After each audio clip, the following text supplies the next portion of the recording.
El edificio de la muerte. Hay quienes no creen en la vida después de la muerte. Sin embargo, la siguiente historia nos narra la relación que existe entre dos mundos, como si los seres queridos o aquellas personas que se aprecian no quisieran apartarse de nuestro lado, manteniendo un pequeño vínculo de lo que fueron ayer y no volverán a ser jamás. Eran apenas las 10 de la noche en el sanatorio municipal de aquel viejo pueblo a las orillas de la ciudad de Celaya. Las encargadas de la seguridad del edificio iniciaban el turno. Como ya era costumbre, aquel sábado ambas oficiales hacían doblete, por normas generales que correspondían al fin de semana. Aquel día parecía ser muy tranquilo, al menos sin los llantos en los velatorios de los familiares, que no se resignaban a la pérdida de sus pequeños. Hicieron sus rondas, y a menudo se detenían un momento para intercambiar opiniones acerca de la tranquilidad que aquella noche se podía presenciar. La noche transcurría sin el menor problema, hasta que ambas mujeres se callaron y silenciaron sus pasos. Daban apenas las 2 de la mañana del ya domingo. Acababan de escuchar un lamento, o quizá un grito de mujer. Ambas intercambiaron miradas, algo sorprendidas y sí demasiado asustadas.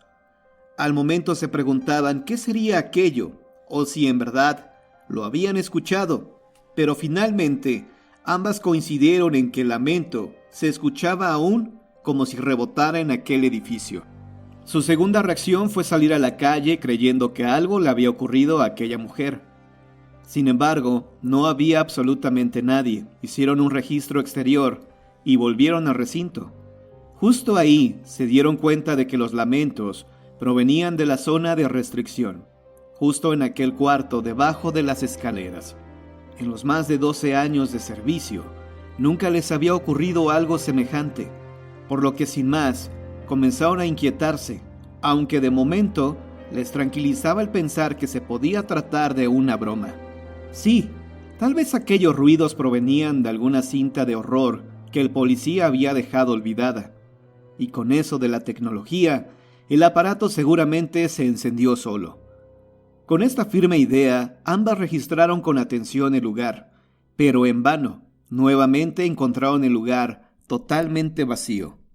Después de una larga espera, decidieron pedir ayuda a la policía municipal. Minutos más tarde, llegaron al lugar 3 patrullas. Un efectivo demasiado grande se había desplazado hasta la zona. Y no era para menos, ya que el lugar presumía de estar plagado de maleantes, dispuestos a realizar cualquier acto criminal. Pero eso de hacerse pasar por una mujer en peligro no tenía nombre. Los testigos de aquellos actos recuerdan que únicamente 2 policías se quedaron afuera para custodiar la entrada, mientras que el resto se introdujo al recinto en busca de aquel criminal. Los 10 policías que entraron describieron perfectamente el grito de una mujer o animal, al parecer encerrado en algún lugar del sanatorio, pero la sorpresa se acrecentó cuando se pudieron escuchar claramente algunos pasos y golpes provenientes de los pisos alternos. En un intento por mantener la calma, los agentes optaron por preguntar a los vecinos cercanos si no habían visto entrar a alguien sospechoso al sanatorio. De esta manera llamaron al vigilante del edificio colindante para saber si él fue testigo de aquel hecho sobresaliente e inquietante para todos. Pero no era así. Al llegar el viejo vigilante solo se sumó a los testigos de aquellos lamentos totalmente inexplicables. Después de estar media hora sentados en la sala de espera, sin lograr esclarecer el suceso, algunos agentes subieron a la parte superior de donde al parecer provenían los extraños sonidos, mientras que el resto continuaba escuchando la acústica tan desagradable que ya comenzaba a trastornar a algunos. Sin embargo, algunos de los presentes aseguran que los policías de arriba no escucharon más los lamentos. Al pasar las horas, y al saberse atrapados ante un suceso sin explicación, se marcharon al cuartel a rellenar el parte oficial, no sin antes dejar protegidas a las guardias, quienes permanecían inquietas. Como el lamento y los golpes no cesaron, llamaron de nuevo a los policías, quienes en menos de 15 minutos llegaron nuevamente al lugar, para esta vez poner fin a los consecutivos golpes y lamentos. En cuanto llegó el día, la noticia se repartió por los alrededores. Algunos se hicieron presa del miedo y algunos otros más solo se burlaron de aquella increíble historia, ya que en realidad ni los policías ni los guardias podían explicar lo acontecido aquella noche. Con respecto al vigilante del edificio contiguo, solo se sabe que pidió su cambio, ya que no quería seguir siendo parte de aquellos inexplicables sucesos.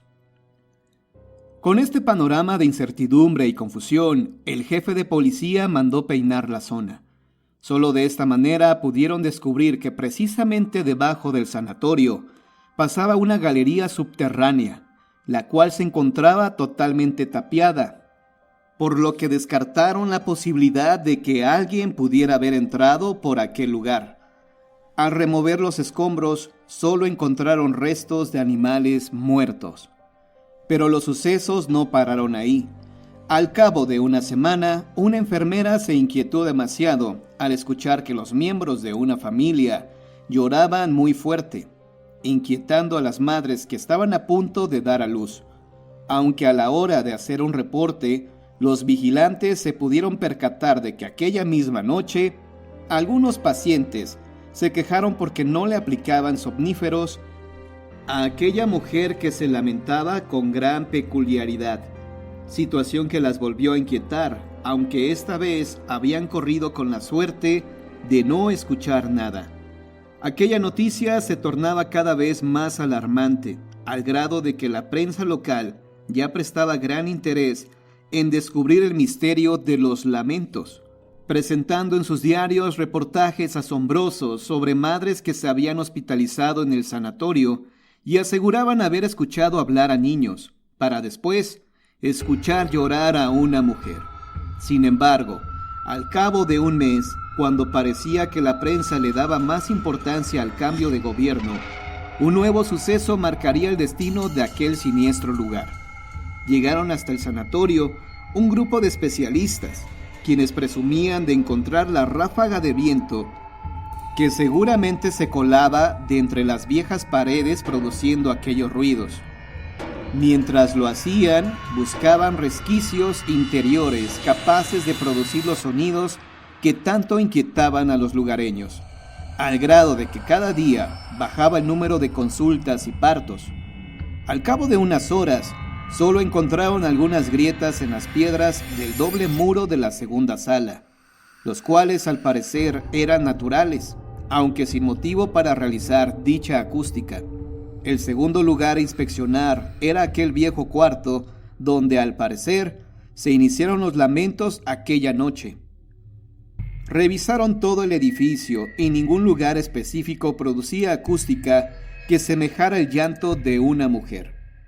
Aunque faltaba revisar aquella vieja capilla, la del techo de madera. Quizá era de aquel lugar de donde provenían tan peculiares sonidos, producidos por el crujido del techo. Al no conseguir nada, siguieron con la búsqueda. Un viejo árbol se apoyaba en el edificio sobre una de sus terrazas, y aunque el tronco golpeaba en el techo y sus ramas rozaban un cristal de la bóveda, no se escuchaba ni el más mínimo testimonio adentro del recinto. Ni siquiera las fotocopiadoras puestas en la recepción y las computadoras eran capaces de escucharse hasta el quinto piso, donde se escucharon los últimos lamentos. Las horas pasaron y los especialistas decidieron quedarse aquella noche para ser testigos de lo que realmente estaba pasando en el lugar. Pero no fue hasta las 3 de la mañana de aquel domingo cuando escucharon claramente aquellos lamentos provenientes del piso de arriba. Pero su asombro fue tal cuando pudieron percibir la voz de unos pequeños que al parecer jugueteaban en los pasillos. En cuanto se repusieron, se armaron de valor a fin de dar por terminada aquella absurda investigación. Jorge, quien no quiso dar más datos de lo sucedido, era quien permanecía al mando de la investigación, y fue el único que subió para dar fe de que en algún lugar no había más que una ráfaga de viento que jugueteaba con sus miedos. Sin embargo, pudo notar que claramente se identificaban las pisadas de sus compañeros que permanecían abajo, mientras que otras tantas más pequeñas se escuchaban justo a sus espaldas. Sus compañeros aseguran que al volver su vista, les pudo relatar claramente cómo un par de niños jugaban a sus espaldas, pero al darse cuenta de que él los miraba, corrieron a esconderse entre las paredes.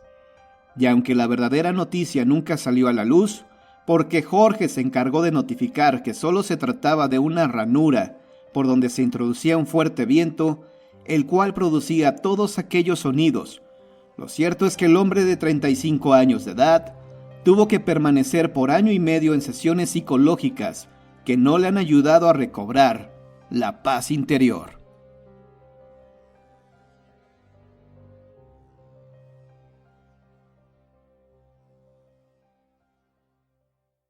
¿Cómo convertirse en bruja?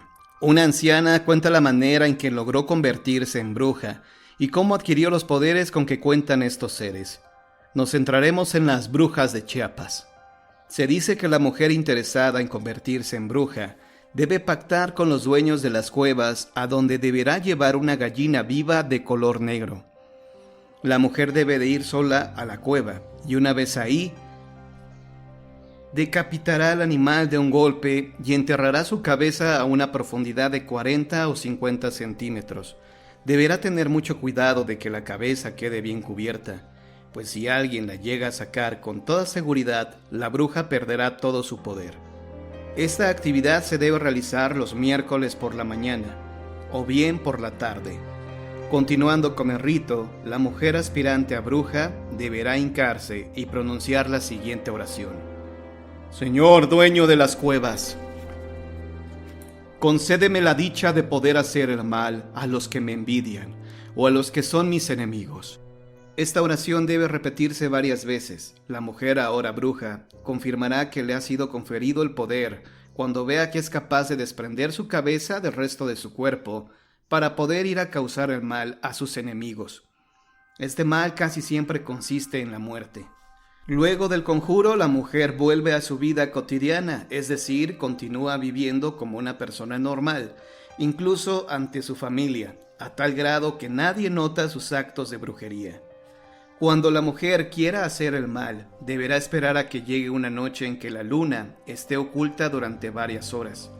A la medianoche, su esposo, en caso de ser casada, caerá en un sueño profundo que no es el sueño normal, lo cual le impedirá darse cuenta de cómo a su esposa se le va desprendiendo la cabeza del cuerpo poco a poco, solo para ir a causar daño.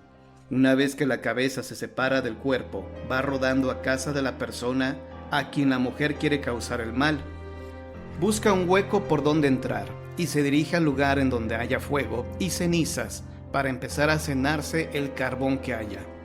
En caso de que su enemigo la vea, con la sola impresión morirá. Y si no la ve, de cualquier manera fallecerá, pues la bruja le ha llevado el viento malo.